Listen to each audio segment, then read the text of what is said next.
Stop the wedding. Don't marry her. A stranger burst into the ceremony right in the middle of my daughter's wedding. Dressed in a white dress, she turned out to be the groom's mistress. The couple, abandoning their vows, walked away hand in hand, as if they were in a scene from an old movie. But this was real life, and what they did was a blatant affair. My daughter, left behind, was so devastated she considered ending her life. If I had been a moment later, I would have lost her forever. I vowed to bring them to ruin. Alea, 56 years old.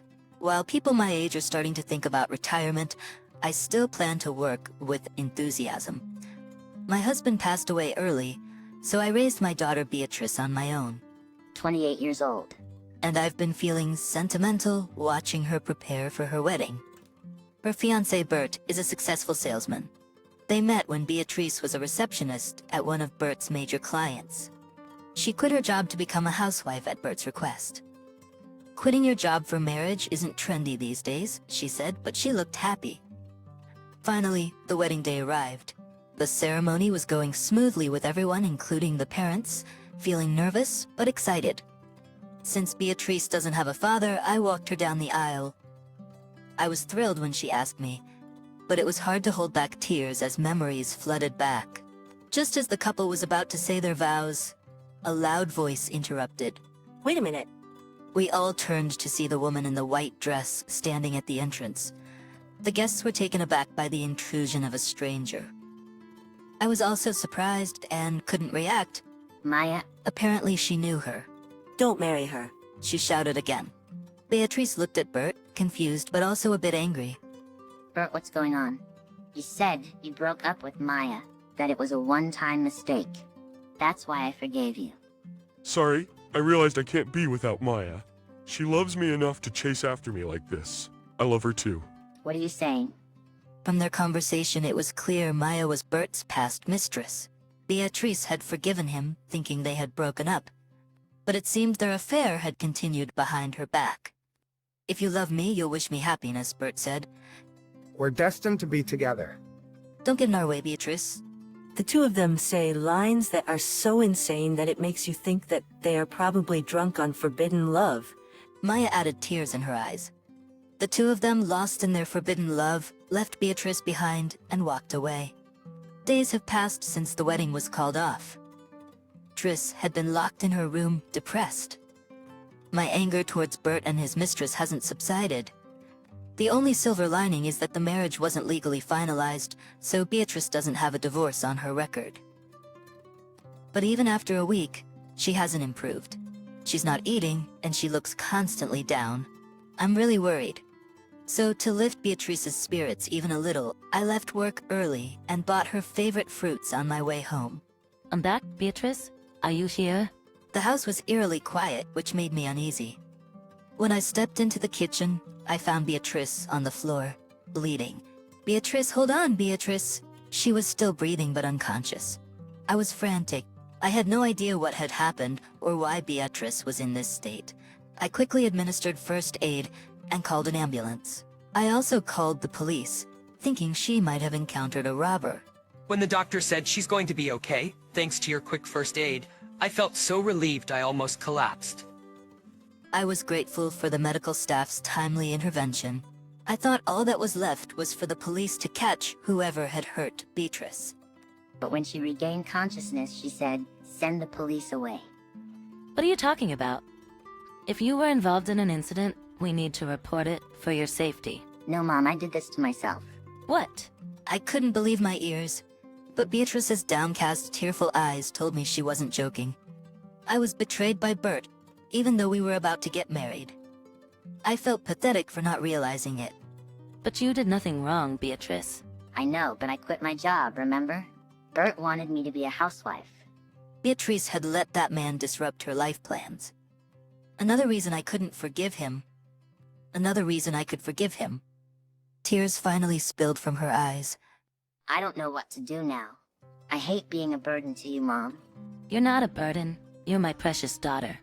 My heart ached, seeing Beatrice unable to stop crying. My anger towards her fiancé and his mistress intensified. I had no intention of forgiving them, and now my resolve was stronger.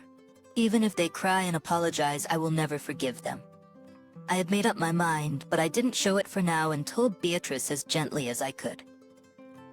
Promise me you'll never do something like this again, Beatrice.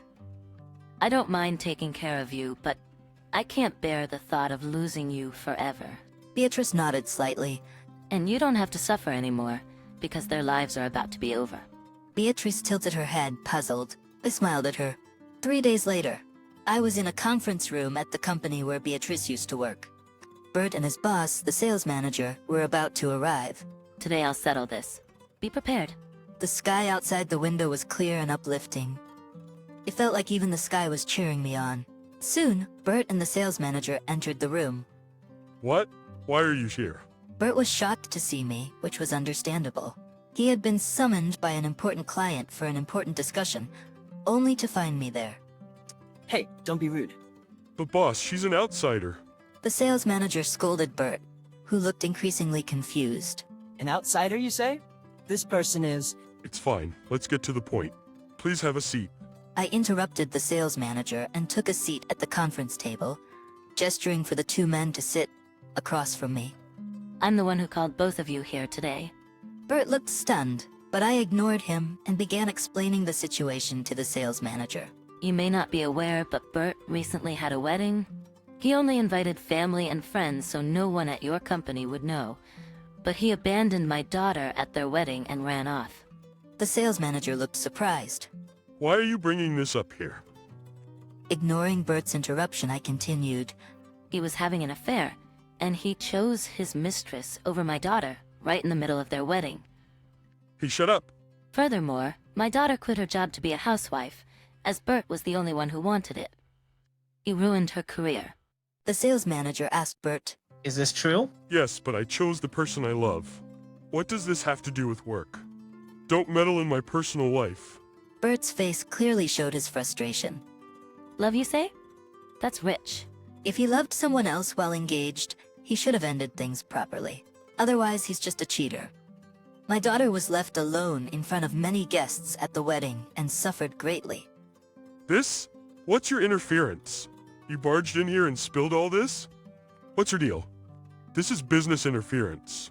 Bert was so focused on yelling at me, he didn't notice the sales manager's face turning pale. I gestured for the sales manager to hold off on scolding Bert. This is about business. What? How is... The real issue is this. I don't want to do business with someone who treated my daughter, Beatrice, like that. I want to terminate our contract. What authority do you have to... Wait, did you say daughter of the president? Bert seemed to finally grasp the situation and was stunned. The truth is, this company was left to me by my late husband, the former president. I took it over after his passing. I've worked hard to build the company, carrying on my husband's wishes. Neither Beatrice nor I had told Bert that she was the president's daughter, but it wasn't a secret. Many executives from our company were at the wedding. If Bert had been genuinely involved in planning the wedding, he would have noticed. His ignorance proved that he had no real interest in Beatrice. The executives who witnessed the fiasco at the wedding were also starting to question his behavior. That's why not just me, but all the executives have lost trust in you. But that was private. Let's not mix business and personal matters. Okay? So anything goes in private? Bert clung to that argument, so I glared at him. Even a marriage is a kind of contract between two people. If someone who betrays that is in sales, how can we trust any contract with him? I sighed dramatically. Realizing he had no way out, Bert's face turned pale. I'm sorry. Please forgive me. I beg you. Bert quickly got off his chair and prostrated himself on the floor. But what meaning does an apology have when it's not out of guilt for Beatrice, but just a performance to save himself? I never intended to forgive him in the first place. We will terminate our contract with your company, and as long as he's there, we won't renew it. What does that mean for my position? I didn't even look at Bert as I made my declaration to the sales manager. Bert must realize his days as a top salesperson are over. Besides, since that wedding fiasco, my team and I have been in talks with other companies, so cutting ties with Bert's company won't be an issue for us. But it will be a significant blow to them. I can easily imagine what will happen to Bert, who caused all this. Also, I had an investigation done on his mistress. Turns out, she's not someone who would make him happy in the long run. By the way, I thought you should know. Her name is Maya, right? Did you know she doesn't work? Yet she seems to spend a lot of money, and even has debts. What? What are you talking about? As I suspected, Bert knew nothing and looked shocked. Maya is with Bert because he has a stable income and is willing to spend it on her. She's after his money. If Bert loses his job or even just sees a decrease in income, both will struggle financially. They're not the type to support each other through hard times, so a breakup is inevitable. And one more thing. Do you know that Maya is pregnant? What? Really? Bert looked up surprised. Clearly, he didn't know. From his slightly happy expression, I could tell. Maya will probably tell you it's your child, but the truth is, even she doesn't know who the father is. What do you mean? Another possible father? She has too many possibilities, it seems. What was all that talk about destiny when she lured you away during Beatrice's wedding? She probably didn't want to let go of a man who gives her money. You're lying. For a moment, Bert looked stunned, but then suddenly changed his tune. So the only one who truly loves me is Beatrice? I'll get back with her.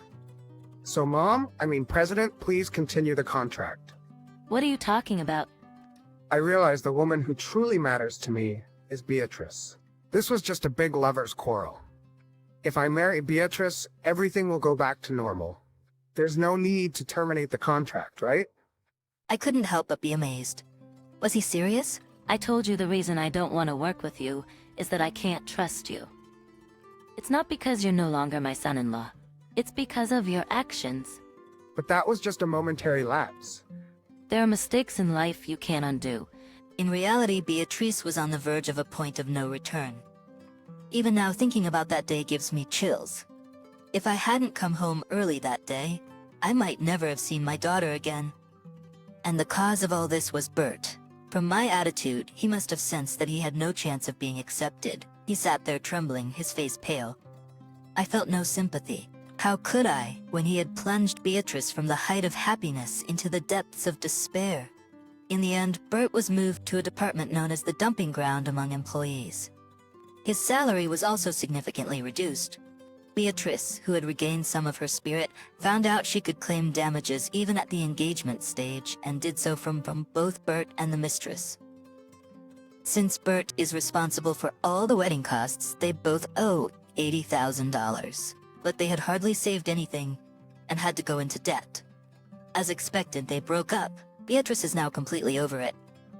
As for work, she says this is a good opportunity to become independent by working for another company, and is actively job hunting.